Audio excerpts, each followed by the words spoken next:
Pemirsa, Polda Metro Jaya mengajukan perpanjangan masa pencekalan Roy Suryo CS tersangka kasus fitnah ijazah palsu Presiden ke-7 RI Joko Widodo. Masa pencekalan diajukan diperpanjang dari 20 hari menjadi 6 bulan.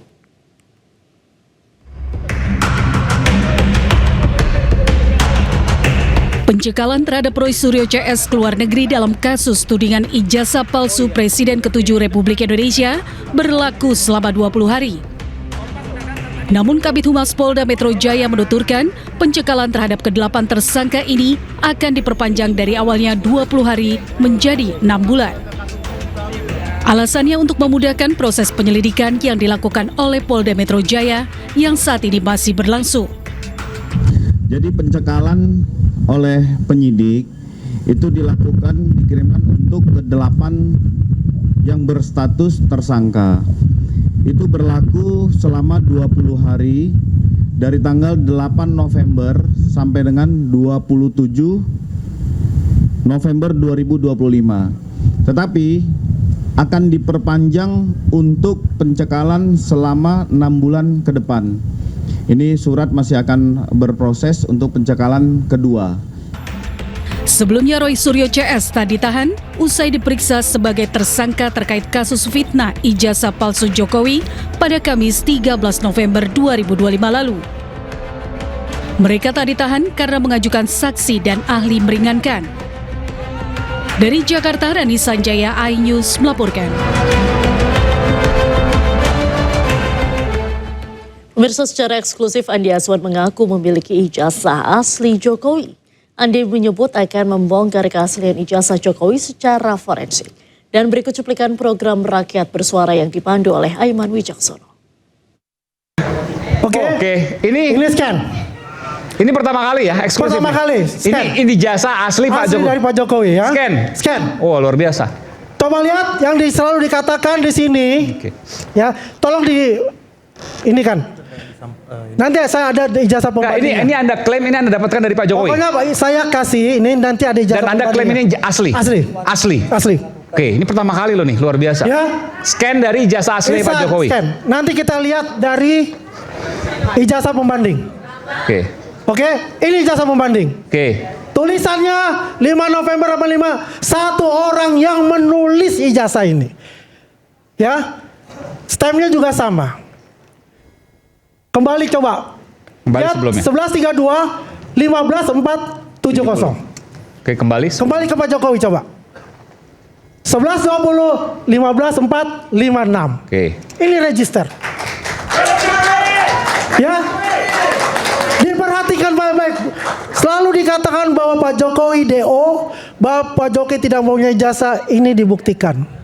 Oke? Ini berarti persis yang disampaikan oleh Dian Sandi dong? Sama oleh Dian Sandi. Itu yang kemarin kemudian disampaikan oleh Bang Roy Suryo dan kawan-kawan. Makanya Bang Roy Suryo itu mengatakan begini, ya, bahwasanya ini ditempel dengan do not know. Iya. Betul nggak? Iya.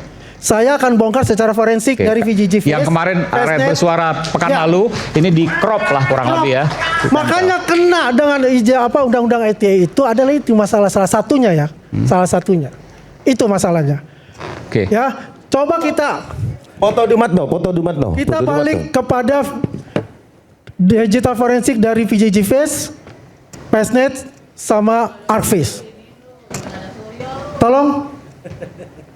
Saya mengharap Roy Suryo di sini karena saya sudah bertemu di ILC, dia diam, nggak bisa apa-apa. Nah ya, ini kan yang ditanyakan oleh Roy Suryo. Ini ada merahnya. Enggak, yang merahnya di jasnya tidak ada menurut Pak Ada, ini karena merah ketemu hitam dan ini itu jas ada. Dia menggunakan dibesarkan kita ada. Image ada. comparison. Ya, di sini ada garisnya. Asli. Ya, ada. Meskipun kan tidak terlihat, tapi nanti kita buktikan ada, tempat yang lain. saya masih punya. Kalau dengan mata, Mas Roy Suryo dan kawan-kawan kan mengklaim bahwa ia melakukan image comparison. Jadi perbandingan kalau kita lihat di sini itu tidak bisa, tapi kalau kita lihat itu aslinya ada. Sementara itu, ahli digital forensik Rismon Shanipar menyebut ijazah yang diklaim asli oleh Andi Aswan merupakan hasil scan dan editing dari unggahan Dian Sandi di sosial media April lalu. Ketika sebuah objek di dalam citra masukan tidak ada, tetapi ada di citra keluaran, maka yang pastikan itu adalah hasil pengeditan karena registrasi citra tidak menambah objek, itu tidak membuat objek sendiri registrasi citra. Dia hanya menggeser, merotasi dan mentransformasi, tidak menciptakan objek. Pertanyaannya, kita sudah mendeteksi, menganalisa lintasan stempel pada citra yang diupload oleh Dian Sandi Utama, meskipun resolusinya ya menengah lah gitu ya. Tetapi kan kita analisa juga itu stempel itu yang tertindih oleh tanda tangan pun masih bisa terdeteksi. Nah, kenapa ya tanda tangan itu kan tinta hitam di situ ya, tanda tangan dekannya tinta hitam. Nah, terdeteksi kanal R, kanal merah gitu loh. Kenapa di jas itu tidak ada pada lintasan itu? Tidak ada pada citra yang diupload oleh Dian Sandi Utama. Setelah mengalami registrasi citra, tiba-tiba ada di lintasan itu sesuai klaim Termul itu. Ya, meskipun saya tidak bisa konfirmasi karena apakah yang dikasih ke saya sama yang ditampilkan oleh Termul. Tapi sesuai yang diklaim oleh Termul, yang ditunjukkan lewat HP itu oleh Termul dengan bangganya itu, ini ada lintasan stempel. Nah, pertanyaannya kok tiba-tiba ada? Ya, alasan yang masuk akal adalah dia tambahkan sendiri lintasan stempel itu, gitu loh.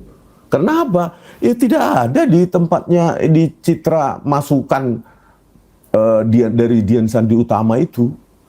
Setelah mengalami registrasi citra, tidak mungkin ada objek baru di situ. Kalau dibilang itu karena kabur, salah.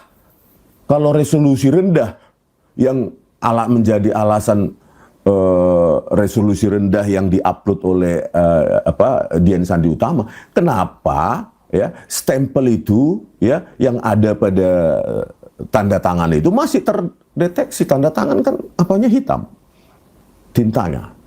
Dan kenapa ada kanal R di situ? Ya, kita ekstrak pakai intensitas RGB, terus kita pakai juga gradients, dapat itu. Kenapa yang hanya di jas hitam itu nggak ada, kan begitu? Pemirsa, Sekjen PBNU Saifullah Yusuf merespons kabar beredarnya hasil risalah rapat harian Syuriah yang berisi permintaan agar Ketua Umum Yahya Khalil Stakuf atau Gus Yahya mengundurkan diri.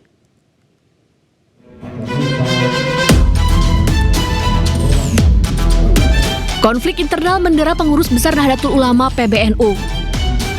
Yahya Khalil Stakuf atau Gus Yahya diminta untuk mundur dari jabatan sebagai Ketua Umum PBNU. Permintaan mundur berdasarkan kesimpulan hasil rapat harian Syuriah PBNU yang hasil pertemuannya beredar di media sosial.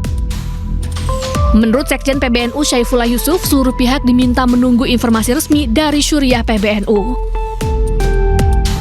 Meski tidak menegaskan benar atau tidaknya kabar tersebut, ia meminta seluruh pengurus NU di berbagai daerah tetap tenang dan fokus pada aktivitas organisasi seperti biasa. Tapi saya ingin sampaikan aja ya, bahwa itu adalah di jajaran Syuriah. Kita tunggu aja informasi yang resmi, jangan berspekulasi. Saya minta semua pengurus NU di semua tingkatan untuk tetap tenang, menjalankan aktivitas konsolidasi seperti biasa. Sementara di PBNU serahkan kepada Syuriah PBNU sebagai pemimpin tertinggi di sana. Itu aja cukup. Assalamualaikum warahmatullahi wabarakatuh. Salam. Sementara itu, meski kini tengah didesak mundur oleh jajaran Syuriah PBNU, Yahya Khalil Stakuf atau Gus Yahya menegaskan tidak akan mundur dari posisi Ketua Umum Pengurus Besar Nahdlatul Ulama. Saya sama sekali tidak terbersit pikiran untuk mundur karena saya mendapatkan amanat dari muktamar ini untuk 5 tahun. Ada muktamar 34 yang lalu. Saya mendapatkan mandat 5 tahun dan akan saya jalani selama 5 tahun. Insya Allah saya sanggup. Maka saya sama sekali tidak terbersit pikiran untuk mundur. Saya tandaskan bahwa rapat harian Syuriah menurut konstitusi ADRT tidak berwenang untuk memberhentikan ketua umum. Sebelumnya Yahya Khalil Stakuf merupakan Ketua Umum PBNU pada masa khidmat 2022-2027. Ia sebelumnya terpilih dalam muktamar ke-34 PBNU di Lampung pada akhir Desember 2021. Tim Liputan iNews melaporkan. Pemirsa, Israel terus membombardir Palestina meski gencatan senjata berlangsung. 22 orang syahid akibat serangan brutal pasukan Zionis Israel. Informasi selengkapnya kami hadirkan sesaat lagi, tetaplah di iNews Sore.